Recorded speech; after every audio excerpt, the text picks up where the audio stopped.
بسم اللہ الرحمن الرحیم۔ درس سینۃ النبی صلی اللہ علیہ وسلم، یہ تیسرا پارٹ ہے۔ اس سے پہلے کے پارٹ میں آپ نے سنا تھا کہ نبی کریم صلی اللہ علیہ وسلم کا حسب و نسب حضرت سیدنا ابراہیم علیہ السلام سے لے کر حضرت عبد المطلب تک۔ اب یہ زمزم کا ہے کہ چاہے زمزم اور عبد المطلب کا خواب، قبیلہ جرہم کا اصلی وطن یمن تھا۔ مشیت ایزدی سے یمن میں قحط پڑا، اس وجہ سے بنی جرہم معاش کی تلاش میں نکلے۔ اتفاق سے آسنائے راہ میں اسماعیل علیہ السلام اور ان کی والدہ ماجدہ حضرت حاضرہ سے چاہے زمزم کے قریب ملاقات ہوئی۔ بنو جرہم کو یہ جگہ پسند آئی اور اسی جگہ قیام پذیر ہو گئے، اور پھر بعد چند اسماعیل علیہ السلام کی شادی اسی قبیلے میں ہوئی، اور نبی ہونے کے بعد عمالقہ اور جرہم اور اہل یمن کی طرف مبعوث ہوئے۔ 130 سال کی عمر میں آپ کا انتقال ہوا۔ حتیم میں اپنے والدہ ماجدہ کے قریب مدفون ہوئے۔ اسماعیل علیہ السلام کے وصال کے بعد حسب وصیت ان کے بیٹے قیدار خانہ کعبہ کے متولی ہوئے، خانہ کعبہ کے متولی ہوئے۔ اسی طرح بنو اسماعیل خانہ کعبہ کے متولی ہوتے رہے۔ مرور زمانہ کے بعد بنو اسماعیل اور بنو جرہم میں منازعات اور مخاصمت کی نوبت آئی۔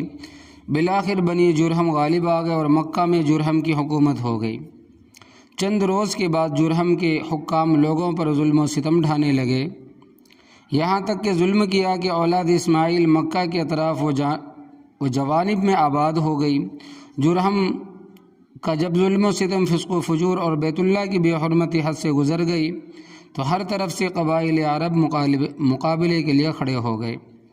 مجبوراً قبیلہ جرہم کو مکہ سے نکلنا اور بھاگنا پڑا، لیکن جس وقت مکہ سے نکلنے لگے تو خانہ کعبہ کی چیزوں کو بیر زمزم میں دفن کر گئے، اور بیر زمزم کو اس طرح بند کر گئے کہ یہ زمین کے ہموار ہو گیا اور زمزم کا نشان بھی نہ رہا۔ بنی جرہم کے چلے جانے کے بعد بنی اسماعیل مکہ میں واپس آ گئے اور آباد ہو گئے، مگر بیر زمزم کی طرف کسی نے کوئی توجہ نہ کی۔ مرور زمانہ سے اس کا نام و نشان بھی نہ رہا، یہاں تک کہ جب مکہ کی حکومت اور سرداری عبد المطلب کے قبضے میں آئی اور ارادہ خداوندی اس جانب متوجہ ہوا کہ چاہے زمزم جو عرصہ سے بند اور بے نام و نشان پڑا ہے اس کو ظاہر کیا جائے، تو رویائے صالحہ یعنی سچے خواب کے ذریعے سے عبد المطلب کو اس جگہ کے کھودنے کا حکم دیا گیا، اور اس جگہ کے نشانات اور اعلانات خواب میں بتلائے گئے۔ اس جگہ کے نشانات اور علامات خواب میں بتلائے گئے۔ چنانچہ عبد المطلب کہتے ہیں کہ میں حتیب میں سو رہا تھا، ایک آنے والا میرے پاس آیا اور مجھ سے خواب میں یہ کہا، احفر بررتا، برہ کو کھودو۔ میں نے دریافت کیا کہ وما برہ کیا ہے؟ وہ شخص چلا گیا۔ اگلے روز پھر اسی جگہ سو رہا تھا کہ خواب میں دیکھا کہ وہ شخص یہ کہہ رہا ہے، احفر المظنونہ، مظنونہ کو کھودو۔ میں نے دریافت کیا ومل مظنونہ، مظنونہ کیا ہے؟ تو وہ شخص چلا گیا۔ تیسرے روز پھر اسی جگہ خواب میں دیکھا وہ شخص یہ کہہ رہا ہے، احفر طیبہ، طیبہ کو کھودو۔ میں نے کہا کہ وما طیبہ، طیبہ کیا ہے؟ تو وہ شخص چلا گیا۔ چوتھے روز پھر اسی جگہ یہ خواب دیکھا کہ شخص یہ کہتا ہے کہ احفر زمزم، زمزم کو کھودو۔ میں نے کہا کہ وما زمزم، زمزم کیا ہے؟ تو اس نے جواب دیا،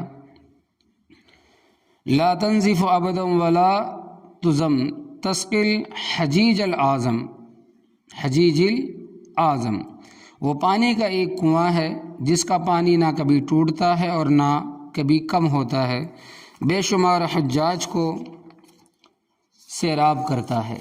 اور پھر اس جگہ کی کچھ نشانات اور علامات بتلائے کہ اس جگہ کھودو۔ اس طرح بار بار دیکھنے اور نشانات کے بتلانے سے عبد المطلب کو یقین ہو گیا یہ سچا خواب ہے، یعنی رویائے صادقہ ہے۔ عبد المطلب نے قریش سے اپنا خواب ذکر کیا اور کہا کہ میرا ارادہ اس جگہ کھودنے کا ہے۔ قریش نے کھودنے کی مخالفت کی، مگر عبد المطلب نے مخالفت کی پرواہ نہ کی، کدال اور فاوڑا لے کر اپنے بیٹے حارث کے ساتھ اس جگہ پہنچے اور نشان کے مطابق کھودنا شروع کر دیا۔ عبد المطلب کھودتے جاتے اور حارث مٹی اٹھا اٹھا کر پھینکتے جاتے تھے۔ 3 روز کے بعد ایک من کنویں کی مینڈ دیوار ظاہر ہوئی۔ عبد المطلب نے فرط مسرت سے اللہ اکبر کا نعرہ لگایا اور یہ کہا کہ یہی اسماعیل علیہ السلام کا کنواں ہے۔ اس کے بعد عبد المطلب نے چاہے زمزم کے قریب کچھ حوض تیار کرائے جن میں آب زمزم بھر کر حاجیوں کو پلاتے۔ چند حاسدوں نے یہ شرارت شروع کی کہ رات میں ان حوضوں کو خراب کر جاتے، جب صبح ہوتی تو عبد المطلب ان کو درست کرتے۔ بالآخر گھبرا کر اس بارے میں اللہ تبارک و تعالی سے دعا مانگی۔ اس وقت ان کو خواب میں یہ بتلایا گیا کہ تم یہ دعا مانگو کہ اے اللہ، میں زمزم سے لوگوں کو غسل کرنے کی اجازت نہیں دیتا، صرف پینے کی اجازت دیتا ہے۔ صبح اٹھتے ہی عبد المطلب نے اس کا اعلان کر دیا۔ اس کے بعد جس کسی نے حوض کے خراب کرنے کا ارادہ کیا وہ ضرور کسی بیماری میں مبتلا ہوا۔ جب بار بار اس قسم کے واقعات ظہور پذیر ہوئے تو حاسدوں نے عبد المطلب کے حوضوں سے تعرض کرنا چھوڑ دیا۔ اس واقعے کی پوری تفصیل طبقات ابن سعد میں ہے۔ عبد المطلب کی نظر چاہے زمزم کے کھودتے وقت عبد المطلب کے سوائے اکلوتے بیٹے حارث کے اور کوئی یار و مددگار نہ تھا، اس لیے منت مانی کہ اگر حق تعالیٰ مجھ کو 10 بیٹے عطا فرمائے جو جوان ہو کر میرے دست و بازو بنے تو ایک فرزند کو اللہ کے نام پر ذبح کروں۔ جب اللہ نے ان کی یہ تمنا و آرزو پوری کی اور 10 بیٹے پورے ہو گئے تو ایک رات خانہ کعبہ کے سامنے سو رہے تھے تو خواب میں یہ دیکھا کہ ایک شخص کہہ رہا ہے، یا عبد المطلب اوفو بنظرک لرب هذا البیت، اے عبد المطلب اس نظر کو پورا کیجئے جو آپ نے اس گھر کے مالک کے لیے مانی تھی۔ عبد المطلب خواب سے بیدار ہوئے اور سب بیٹوں کو جمع کیا اور اپنی نظر اور خواب کی خبر دی۔ سب نے ایک زبان ہو کر کہا، اوفو بنظرک وافعل ما شئت، آپ اپنی نظر پوری کرے اور جو چاہیں کرے۔ عبد المطلب نے سب بیٹوں کے نام پر قرعہ ڈالا۔ حسن اتفاق سے قرعہ حضرت عبداللہ کے نام پر نکلا جن کو عبد المطلب سب سے زیادہ محبوب رکھتے تھے۔ عبداللہ کا ہاتھ پکڑ کر مذبح یعنی قربانِ نگاہ کی طرف چلے اور چھری ساتھ تھی۔ عبداللہ کی بہنیں یہ دیکھ کر رونے لگی اور ان میں سے ایک بہن نے یہ کہا، اے باپ، اے پدر، آپ 10 اونٹوں اور عبداللہ میں قرعہ ڈال کر دیکھیے، اگر قرعہ اونٹوں کے نام پر نکل آئے تو 10 اونٹوں کی قربانی کر دیجئے اور ہمارے بھائی عبداللہ کو چھوڑ دیجئے۔ اور اس وقت 10 اونٹ ایک آدمی کی دیت اور خون بہا ہوتے تھے۔ قرعہ جو ڈالا گیا تو اتفاق سے حضرت عبداللہ ہی کے نام پر نکلا۔ عبد المطلب 10 اونٹ زیادہ کر کے قرعہ ڈالتے جاتے تھے مگر قرعہ عبداللہ ہی کے نام پر نکلتا جاتا تھا، یہاں تک کہ 100 اونٹ پورے کر کے قرعہ ڈالا گیا تو قرعہ اونٹوں کے نام پر نکلا۔ اس وقت عبد المطلب اور تمام حاضرین نے اللہ اکبر کہا۔ بہنیں اپنے بھائی عبداللہ کو اٹھا لائی اور عبد المطلب نے وہ 100 اونٹ صفا اور مروہ کے مابین نحر کیے، ذبح کیے۔ حضرت ابن عباس رضی اللہ عنہما فرماتے ہیں کہ اول دیت کی مقدار 10 اونٹ تھی۔ سب سے پہلے عبد المطلب نے قریش اور تمام عرب میں یہ سنت جاری کی کہ ایک آدمی کی دیت 100 اونٹ ہے، اور نبی کریم صلی اللہ علیہ وسلم نے بھی اسی کو برقرار رکھا۔ تو اسی واقعے کے بعد حضرت عبداللہ ذبیح کے لقب سے موسوم ہوئے اور اسی وجہ سے نبی کریم صلی اللہ علیہ وسلم کو ابن الذبیحین کہتے ہیں، یعنی کہ 2 ذبیح کے فرزند۔ حضرت معاویہ رضی اللہ تعالیٰ عنہ فرماتے ہیں کہ ایک بار ہم حضرت صلی اللہ علیہ وسلم کی خدمت بابرکت میں حاضر تھے۔ ایک اعرابی آیا اور آپ کو ان لفظوں سے خطاب کیا، یا ابن الذبیحین۔ آپ صلی اللہ علیہ وسلم نے تبسم فرمایا۔ حضرت معاویہ رضی اللہ تعالیٰ عنہ جب اس حدیث کی روایت سے فارغ ہوئے تو حاضرین میں سے کسی نے دریافت کیا کہ وہ 2 ذبیح کون ہیں؟ تو حضرت معاویہ رضی اللہ تعالیٰ عنہ نے حضرت عبداللہ کا یہ واقعہ بیان کر کے کہا کہ ایک حضرت عبداللہ اور دوسرے حضرت اسماعیل علیہ السلام رواہ الحاکم و ابن جریر۔ علامہ زرقانی فرماتے ہیں کہ قریش جب قحط سالی میں مبتلا ہوتے تو عبد المطلب کو صبیر پہاڑ پر لے جاتے، ان کی برکت سے باران رحمت کی دعا کرتے، اور بارہا ایسا ہوا کہ قریش کی مشکلات عبد المطلب کی برکت سے حل ہوئی۔ ان کی شان عام اہل عرب سے بالکل جدا تھی۔ ان کی جو شان تھی، جو مرتبہ تھا، عام اہل عرب سے بالکل جدا تھی۔ اپنی اولاد کو ظلم اور فساد سے منع کرتے اور مکارم اخلاق کی ترغیب دیتے، حقیر اور دنی خراب امور سے روکتے۔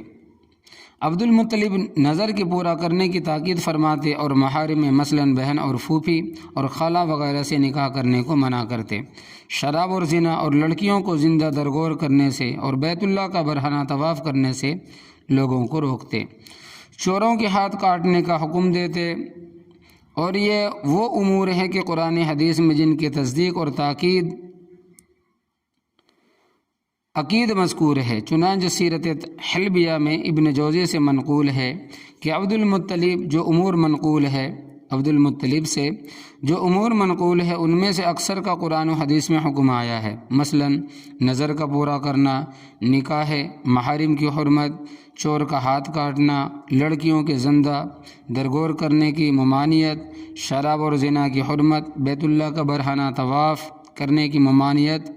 ان واقعات اور حالات کے پڑھنے کے بعد یہ بات بخوبی منکشف ہو جاتی ہے کہ جس قدر زمانہ نبوت قریب ہوتا جاتا ہے، اسی قدر مکارم اخلاق اور محاسن آداب، انوار و برکات، خارق عادت کا ظہور بڑھتا جاتا ہے۔ خصوصاً عبد المطلب کے سوانح زندگی میں جا بجا رویا صالحہ، سچا خواب، جو کہ نبوت کا مبدع اور آغاز ہے، نمایاں طور پر دکھائی دیتا ہے۔ عبد المطلب کو جب کبھی کوئی واقعہ پیش آتا تو رویا صالحہ اور الہامات سے ان کی رہبری اور رہنمائی کی جاتی۔ صحیح مسلم میں واصلہ ابن الاسقر رضی اللہ تعالی عنہ سے مروی ہے کہ رسول اللہ صلی اللہ علیہ وسلم نے ارشاد فرمایا کہ اللہ تبارک و تعالی نے اسماعیل علیہ السلام کی اولاد سے بنی کنانہ کو منتخب فرمایا، اور بنی کنانہ سے قریش کو، اور قریش سے بنی ہاشم کو، اور بنی ہاشم سے مجھ کو منتخب اور برگزیدہ فرمایا۔ ابن سعد کی ایک مرسل روایت میں اس قدر اور اضافہ ہے کہ بنی ہاشم میں سے عبد المطلب کو پسند فرمایا۔ نبی کریم صلی اللہ علیہ وسلم کو حاشا اس بیان سے کسی قسم کا تفاخر مقصود نہیں، بلکہ حقیقت حال کو واضح کرنا مقصود ہے، تاکہ لوگ ان کی منزلت اور مرتبے سے واقف ہو، اور حق جل شانہ کی ایک نعمت کی تحدیث اور اس کا اظہار مطلوب ہے کہ اس رب العالمین کا لاکھ لاکھ شکر ہے کہ اس نے مجھ کو ایک برگزیدہ اور پسندیدہ خاندان سے مبعوث فرمایا۔ تفاخر اس کا نام ہے کہ اپنی بڑائی ہو اور دوسرے کی برائی، اپنی تعظیم اور دوسرے کی تذلیل۔ اظہاری حقیقت کا نام تفاخر نہیں۔ اس کے علاوہ انبیاء اور اولیاء میں یہ فرق ہے کہ اولیاء پر اپنے کسی کمال کا اظہار بھی واجب اور لازم نہیں، حتیٰ کہ ولی پر اپنی ولایت کا اعلان بھی ضروری نہیں، الا یہ کہ کسی وقت کوئی دینی مصلحت اس اعلان کے لیے داعی ہو۔ بخلاف نبی اس پر من جانب اللہ یہ فرض ہے کہ وہ اپنی نبوت و رسالت کی طرح اپنے خداداد کمالات کا بھی اعلان کرے، تاکہ امت اس کے مرتبے سے واقف ہو اور ان کے کمالات سے مستفید ہو، اور اس کی ذات ستودہ صفات میں کسی قسم کا کوئی شک و تردد نہ ہو، جو خدا نہ خواستہ کسی بد نصیب کے لیے تخریب ایمان کا باعث بنے، اور تاکہ جس طرح سے اس کی نبوت اور رسالت پر ایمان رکھتے ہوں اسی طرح اس کے مصطفیٰ اور مجتبی اور ہر حیثیت سے پسندیدہ اور برگزیدہ ہونے پر ایمان لائے۔ اسی وجہ سے حدیث میں ہے کہ انا سید الولد آدم ولا فخر، میں تمام بنی آدم کا سردار ہوں، اور بطور فخر نہیں کہتا بلکہ بطور تبلیغ کہتا ہوں کہ اللہ کا حکم ہے، یا ایھا الرسول بلغ ما انزل الیک من ربک وان لم تفعل فما بلغت رسالتہ۔ اے رسول، تم اس چیز کو لوگوں تک ضرور پہنچا دو جو اللہ تبارک و تعالیٰ کی طرف سے تم پر اتاری گئی ہے، اور اگر بالفرض تم ایسا نہ کرو تو تم سمجھ لو کہ تم نے خدا کا پیام نہیں پہنچایا۔ مقصد یہ ہے کہ میں اس حکم کی تعمیل کے لیے نبوت و رسالت کی طرح اپنے سیادت کا اعلان کرتا ہوں، حاشا مباحات اور تفاخر مقصود نہیں۔ ایک حدیث میں ہے کہ نبی کریم صلی اللہ علیہ وسلم نے ارشاد فرمایا کہ جبرائیل نے مجھ سے یہ بیان کیا کہ میں مشرق سے مغرب تک تمام زمین کو چھان ڈالا مگر بنی ہاشم سے افضل اور بہتر کسی کو نہ پایا۔ اس حدیث کو امام طبرانی اور امام احمد نے روایت کیا ہے۔ حافظ عسقلانی فرماتے ہیں کہ اس حدیث پر صحت کی علامات اور آثار بالکل نمایاں اور ظاہر ہے۔ حکیم ترمذی فرماتے ہیں کہ جبرائیل امین نے پاک نفوس کی تلاش میں زمین کا چکر لگایا مگر زمانہ چونکہ جاہلیت کا تھا، اس لیے جبرائیل امین نے ظاہری افعال و اعمال پر نظر نہ کی بلکہ فطرت اور استعداد پر نظر کی۔ تو اس اعتبار سے عموماً عرب اور خاص بنی ہاشم سے کسی کو افضل نہ پایا۔ اس زمانے میں عرب کو تمام اقوام عالم پر چند وجوہ سے ایسا تفوق اور امتیاز حاصل تھا کہ کوئی قوم ان کی ہم پلہ اور ہم سر نہ تھی۔ حسب و نسب عربوں میں نسب دانی کا اس درجہ اہتمام تھا کہ انسانوں سے گزر کر گھوڑوں کے نسب نامے بھی یاد رکھے جاتے تھے۔ یہ بھی یاد رکھا جاتا تھا کہ کون آزاد عورت کے بطن سے ہے اور کون باندی کے پیٹ سے ہے، اور کس نے شریف عورت کا دودھ پیا ہے اور کس نے رذیلہ کا، جیسا کہ سلمہ ابن الاکوع رضی اللہ تعالیٰ عنہ کے اس قول سے معلوم ہوتا ہے کہ وہ فرماتے ہیں کہ میں عقوع کا بیٹا ہوں، اور آج معلوم ہو جائے گا کہ کس نے خرہ آزاد اور شریف عورت کا دودھ پیا ہے اور کس نے باندی کا۔ ایک جاہل کہتا ہے کہ اگر میں قبیلہ مازن سے ہوتا تو ایک سڑک پر سے اٹھائی ہوئی عورت کے بیٹے جو قبیلہ زحل بن شیبان کی طرف منسوب ہے ہرگز میرے اونٹ نہ پکڑ سکتے، بغرض تحقیر ان کو بنو اللقیطہ سے تعبیر کیا کہ وہ کسی شریف عورت کے بیٹے نہیں بلکہ سڑک پر سے اٹھائی ہوئی عورت کے بیٹے ہیں۔ شجاعت، بہادری اور شجاعت کا یہ حال تھا کہ جس وقت سارا عالم قیصر و کسریٰ کا محکوم اور غلام بنا ہوا تھا، عرب اس وقت باوجود اپنی بے سر و سامانی کے کسی کا محکوم نہ تھا۔ جرأت کا یہ حال تھا کہ عرب کا ایک ادنا فقیر بات کرتے وقت کسی بڑے بادشاہ سے بھی مرعوب نہ ہوتا تھا، ڈرتا نہ تھا، جھکتا نہ تھا۔ سخاوت و ایثار، سخاوت کا یہ حال تھا کہ ایک مہمان کی خاطر سالم اونٹ ذبح کر ڈالتے تھے، یعنی پورا اونٹ ذبح کر ڈالتے تھے، خود بھوکے رہنا گوارا کرتے مگر مہمان کا بھوکا رہنا ناممکن ہوتا۔ قوت حافظہ اور ذکاوت، عرب کی حافظہ اور ذکاوت کا تو چہار دنگ عالم میں ڈنکا ہے۔ 100 شعر کا قصیدہ ایک ہی مرتبہ سن کر یاد ہو جاتا تھا۔ غیرت و حمیت، غیرت و حمیت کا یہ حال تھا کہ اپنی یا ایک اپنے قبیلے کی ادنا و حرمتی پر جان و مال کو پانی کی طرح بہا ڈالتے تھے۔ آپس کے جنگ و جدال اکثر و بیشتر اسی وجہ سے ہوتے تھے۔ فصاحت و بلاغت میں کوئی زبان عربی زبان کی پاسنگ بھی نہیں، بلکہ اول تو کسی زبان میں علم و بلاغت پر مستقل کتابیں نہیں، اگر کچھ ہیں تو وہ سب عربی زبانوں کی کتابوں میں سے ماخوذ اور مسروق ہے۔ دست قدرت ان کی جبلت اور فطرت میں یہ اخلاق و ملاقات اور یہ جواہر کمالات ودیت رکھے تھے کہ مگر جہل اور نادانی کی وجہ سے بے محل صرف ہو رہے تھے، لیکن انہیں اخلاق اور ملاقات کا جب تعلیم ربانی اور تلقین رحمانی سے رخ بدل گیا تو یہی جاہل قوم جو عملاً درندوں سے بھی بدتر تھی وہ ملائکہ سے بھی افضل اور بہتر ہو گئی۔ یہی قوم جو قتل و غارت گری میں مبتلا تھی جب راہ خدا میں جاں بازی اور سرفروشی کے لیے کھڑی ہو گئی تو آسمان کے فرشتے سفید یا زرد یا سیاہ امامے باندھ کر ان کی نصرت و عائنت اور ان کے دشمنوں سے جہاد و قتال کے لیے حاضر ہو گئے۔ بہرحال عرب کے لوگ اگرچہ افعال و اعمال کے لحاظ سے فی الحال اچھے نہ تھے مگر اخلاق اور ملاقات اور استعداد اور فطرت کے لحاظ سے نہایت ہی پسندیدہ تھے۔ اعمال کی اصلاح سہل ہے مگر اخلاق اور فطرت اور جبلت کا بدلنا ناممکن ہے، اس لیے حق جل شانہ نے اپنی نبوت و رسالت کے لیے اس خاندان کو منتخب فرمایا تاکہ اس قوم سے جو نبی پیدا ہو وہ کامل الاخلاق، سلیم الفطرت اور صحیح الجبلت ہو، اس لیے کہ نبی کے لیے کامل الاخلاق ہونا ضروری و لازمی ہے تاکہ وہ دوسروں کی اصلاح کر سکے۔ عبداللہ حافظ عسقلانی فرماتے ہیں کہ آپ صلی اللہ علیہ وسلم کے والد ماجد کا نام ہے جس میں کسی کا اختلاف نہیں ہے۔ یہ وہ نام ہے جو اللہ کے نزدیک سب سے زیادہ محبوب ہے، جیسا کہ حدیث میں ہے کہ اللہ کے نزدیک سب سے زیادہ دو نام محبوب ہے، ایک عبداللہ اور دوسرا عبد الرحمن، اس لیے کہ لفظ اللہ اسم اعظم ہے، جیسا کہ امام اعظم ابو حنیفہ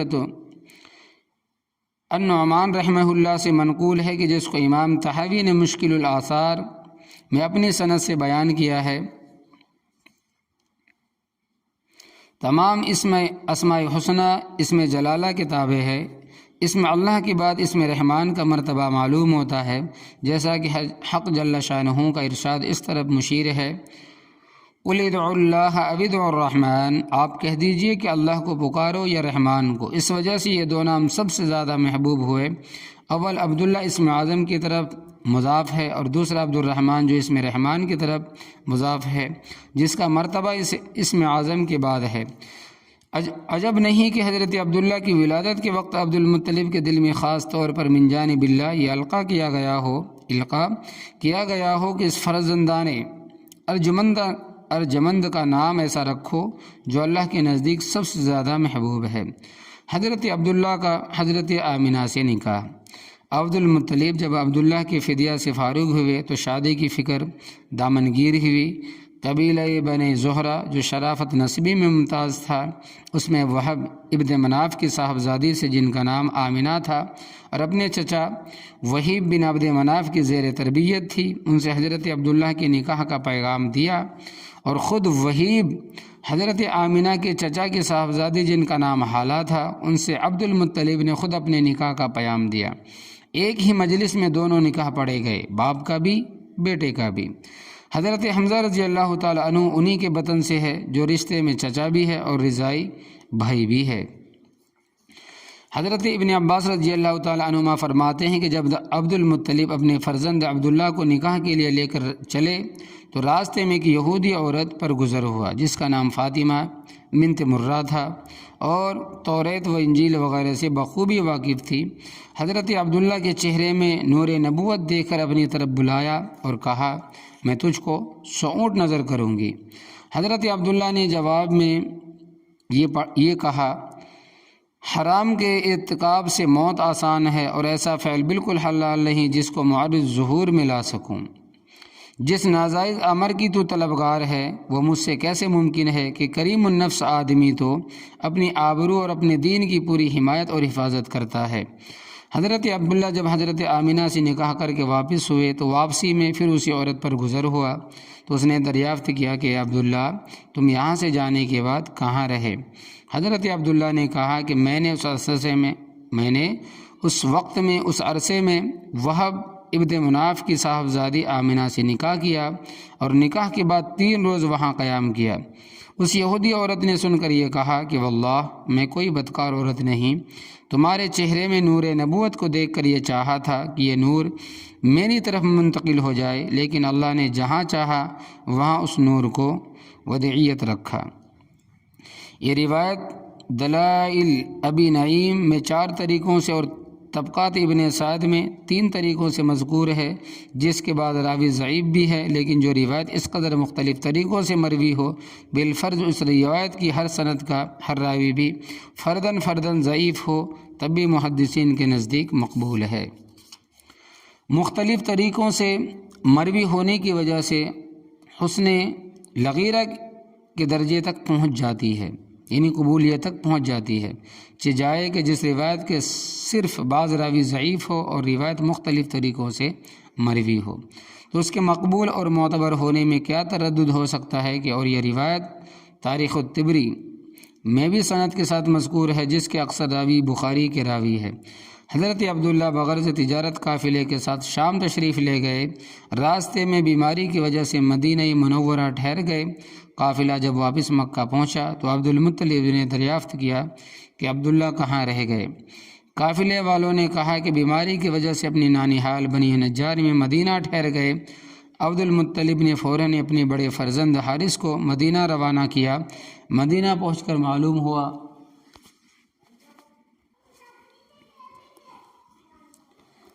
عبد المطلب نے فوراً ہی اپنے بڑے فرزند حارث کو مدینہ روانہ کیا۔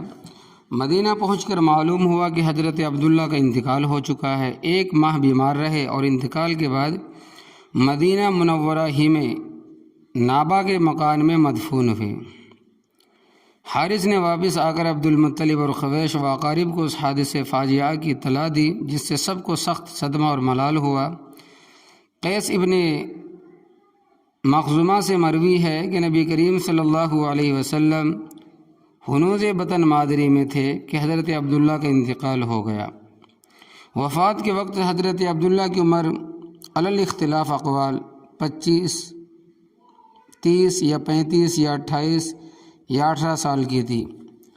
حافظ علائی اور عسقلانی فرماتے ہیں کہ صحیح یہی ہے کہ وفات کے وقت 18 سال کا سن تھا، اور علامہ سیوطی رحمۃ اللہ علیہ نے بھی اسی کو ترجیح دی ہے۔